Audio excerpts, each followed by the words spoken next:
Uy, ang husay naman ni Baby Dwayne. Pahiramin mo siya. Susulat nga daw siya eh. Wow, ang husay naman. Anong sinusulat ng aking baby? Wow naman, ayaw niya pang matulog kasi nagsusulat pa siya. Ayusin pagsulat. Uy, ang galing naman ng Baby Dwayne. Uy, ang galing naman ng aking Baby Dwayne. Oh, iniligpit niya na. Oh, tapos ano ang gagawin? Burahin mo na yung sinulat mo, baby. Hayaan mo lang siya mahal. Marunong man siya mahal. Oh, hayaan mo siya. Buburahin na niya yan.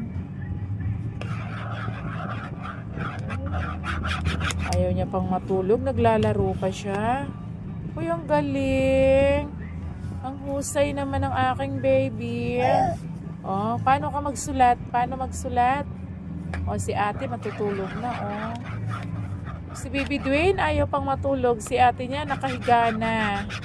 Si Baby Dwayne ito nagsusulat-sulat pa. Uy. Uy, matutulog na rin. Mahiga na rin. Ayaw. Oh, uy, mahiga na rin daw siya.